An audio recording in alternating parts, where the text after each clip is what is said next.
Love Ki Ghanti 1. You can't decide when it rings. Written by Mr. Deepak Satya. Chapter 63. Answer writing is also an art. Man, I have been seeing them for 3 months, why am I not getting used to them? Why can't these two be seen together? On top of that, these stupid people don't even stop coming here. Raju said, getting angry with himself. Once again, Prashant and Babita were sitting aside in the canteen, unknowingly hurting Raju. Babita was sure that Raju deliberately hurt her. When she comes there with Prashant, Raju stays there, but when she comes with her female friends, Raju runs away from there. Apart from this, she had also seen Raju laughing and talking to other girls. Babita felt that Raju became dumb in front of her, whereas his tongue never remained silent in front of the girls who came to the canteen.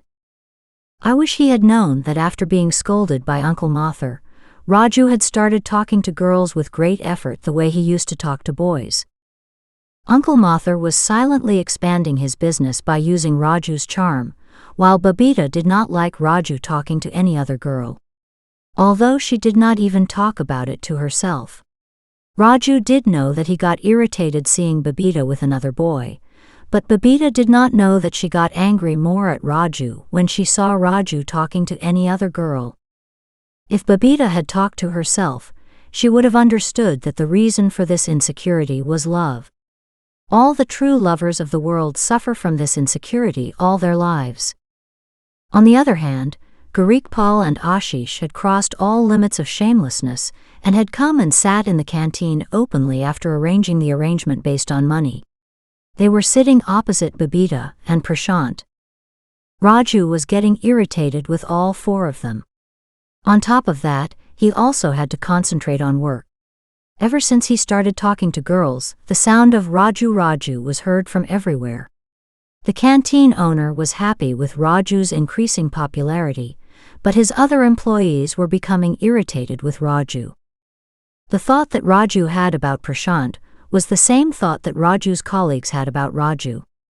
They found Raju very handsome, gentle, and soft-spoken. That's why they were irritated with him.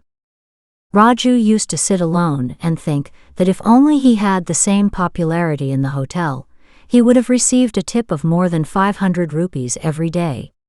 There was no one to give him a tip in the university canteen. Man, forget the worldly matters, concentrate on your work and study diligently. There are exams after 3 weeks, said Raju, shaking himself. On the way to achieving the main objective for which Raju had been admitted to the university, an important milestone, i.e. exams, was about to come. So Raju asked himself to focus more. In the last 3 months, Shabnam and Prashant started talking through letters. Babita was also very happy seeing her sister happy.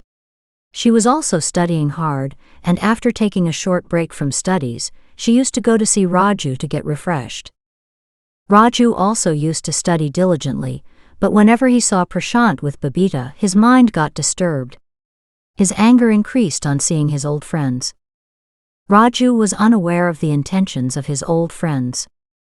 For the last 3 months in a car with black glass, both of them had been searching for a moment when they found Babita all alone. However, due to the kindness of Prashant's friends, they were not able to get that opportunity. The car with black glass had caught the attention of Prashant and his friends, so they often went around Babita and indicated to the people sitting in that car that she was not alone. Prashant had introduced Babita to his male friends and female friends, so she would often talk to them, which led Gurikpal and Ashish to believe that Babita knew the boys and girls who were talking to her. In this way, they were not getting a chance to kidnap Babita.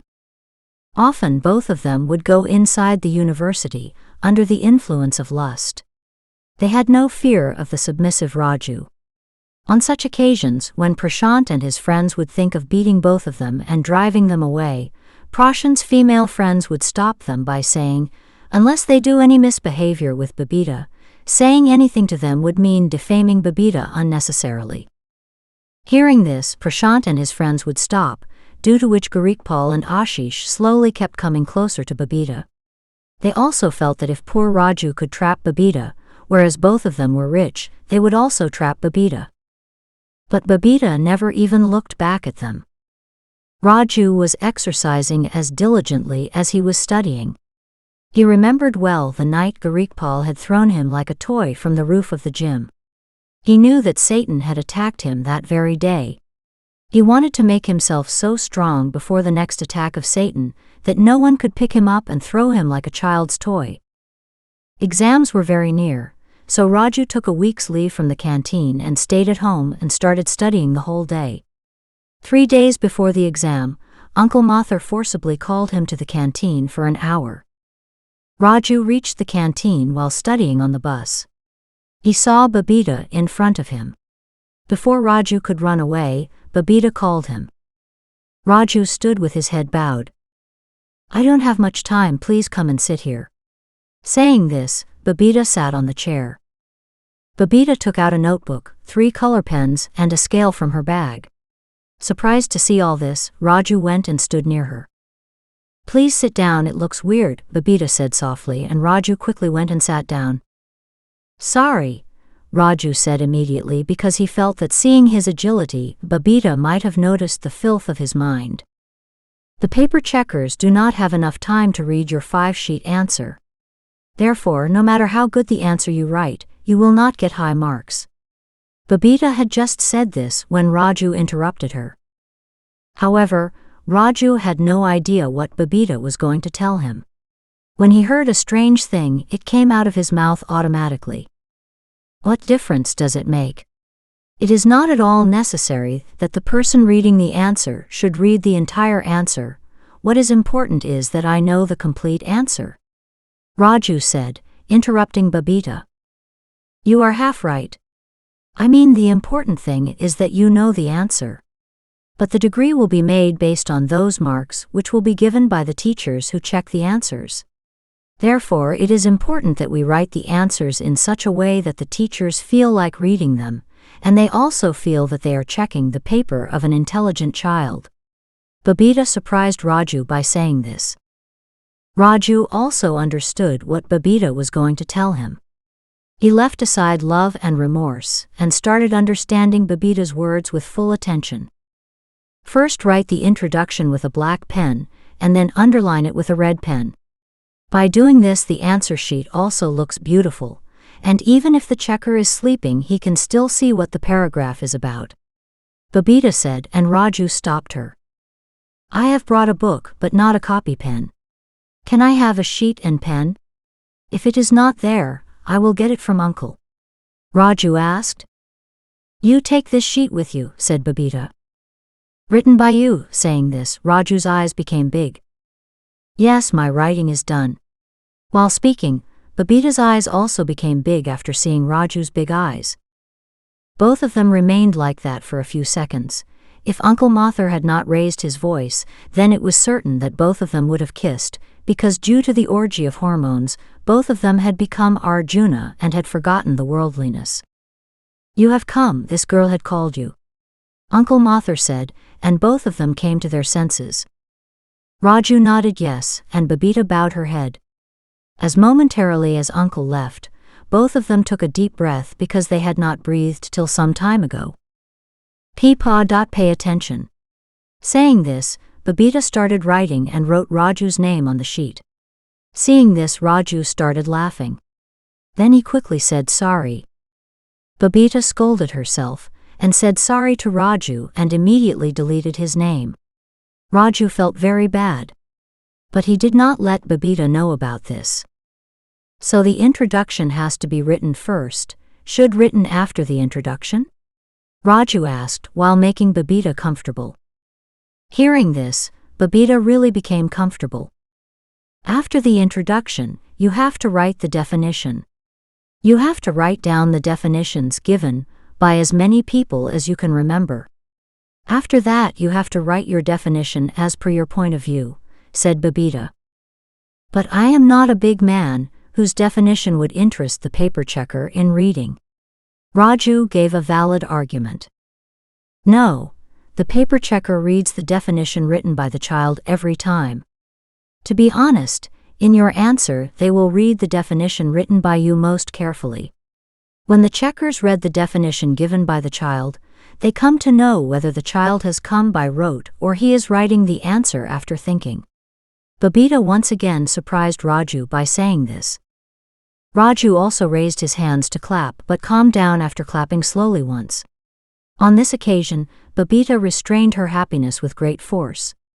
She felt that she could not only become a good geologist, but could also become a good teacher. Raju's reaction told her that she was a good teacher. After that, you have to write the types together serial-wise. After that, each type has to be discussed in detail. Fill as many pages as you can, because after seeing the length of the page, the person reading the heading will understand that you have explained the type very well. Babita said. Just by looking at the heading, you will know what is written inside. It is really a wonderful method. Raju said happily. And at the end, you have to write the conclusion also, said Babita. If I have understood correctly, the series is set up in such a way that first is the introduction, then the definitions, then definition by me, the types, a detailed explanation of the types, and finally the conclusion. This is it, am I right? Raju said understandingly. This time Babita was surprised. What Babita had taken so much time to understand, Raju understood in 5 minutes. She thought that Raju was very intelligent, whereas the truth was that Raju got the same benefit from Babita's presence as Shabnam got from Prashant's presence. Best of luck, this time Satan should not win, this time you have to win. While standing up, Babita said, Raju felt happiness and sadness simultaneously. Raju was sad about Babita's departure, but was happy that Babita still remembered his words and was also worried about Raju. Raju said thanks and Babita left. Please stop. Stop me with some excuse. There is still time for Didi to come. Please stop. Babita started walking slowly, saying this in her mind. Raju was watching her go helplessly. I wish I had got some more time.